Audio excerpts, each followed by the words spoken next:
Monday morning నేను 7:30 కల్లా ready అయిపోయి క్యాబ్ బుక్ చేసేసుకున్నానండి.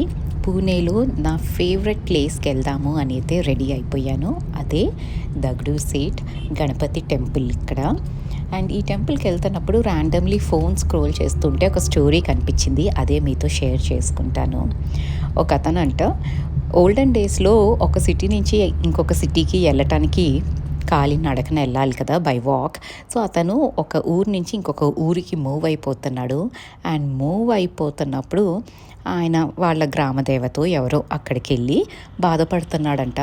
స్వామి, ఇక్కడున్నన్ని రోజులు బాధ వచ్చినా ఆనందం వచ్చినా నీ దగ్గరికి వచ్చి కూర్చున్నాను, నీ ముందే ఏడ్చాను, నీ ముందే నవ్వాను, అన్నీ నీ ముందే చేశాను. కానీ ఇప్పుడు నన్ను ఈ ఊరి నుంచే పంపించేస్తున్నావు. ఇంక నేను ఎవరి దగ్గరికి వెళ్ళి నా మొర వినిపించుకోవాలి, ఎవరి దగ్గర ఏడవాలి, ఎవరి దగ్గర నవ్వాలి అనేసి అప్పుడు స్వామివారు ఒక చిన్న నవ్వు నవ్వి అన్నారంట, పిచ్చోడా, ఇన్ని రోజులు నువ్వు కష్టపడి నా దగ్గర వరకు వచ్చావు, నా గుడిలో కూర్చున్నావు. ఇప్పటి నుంచి నీకు బాధ వచ్చినప్పుడు నువ్వు నా దగ్గరికి రావక్కర్లేదు, నన్ను తలుచుకో చాలు, నేనే నీ దగ్గరికి వస్తాను. నీకు ఆనందం వచ్చినా తలుచుకో, నేనే నీతో పాటు నీ ఊరికి వచ్చి నీ ఆనందంలో నీ బాధలో నేనుంటాను నీకు అండగా అని చెప్పారంట స్వామివారు. అసలు ఆ కథ వింటంటే మైండ్ బ్లోయింగ్ అండి. ఇట్స్ డిఫరెంట్ ఎమోషన్ అనిపించింది. అండ్ ఇక్కడ నేను కస్బా గణపతి టెంపుల్కి వెళ్ళి పక్కనే దగడు సేట్ టెంపుల్ ఉంటుందన్నమాట.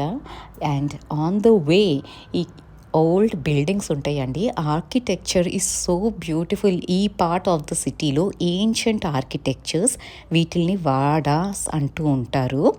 అండ్ ఈ స్ట్రెచ్ ఆఫ్ 5 minutes ఈ స్టోరీనే ఎందుకో నా బుర్రలో తిరుగుతూ ఉంది. అండ్ ఫైనలీ దగడు సేట్ టెంపుల్కి అయితే వచ్చేసానండి. ఆయన్ని చూసినాక ఆ స్టోరీకి నాకు ఒక లింకప్ ఉందేమో అనిపించి నేను అది రిసైట్ చేస్తున్నాను, ఆ స్టోరీ మొత్తం మీకు చెప్తున్నాను. అండ్ ఇవాళ ఇక్కడ గ్లాస్ తీశారండి, అందుకనే కొంచెం గ్లిమ్స్ ఆఫ్ గాడ్ అయితే తీశాను. మీరందరూ చూసి ఆనందిస్తారేమో అని, కానీ క్లియర్గా అయితే రాలేదు. And today it was not that busy అండి, అంత క్రౌడ్ లేరు. సో హ్యాపీగా స్వామివారిని దర్శించుకొని ఇంటికి వచ్చాను.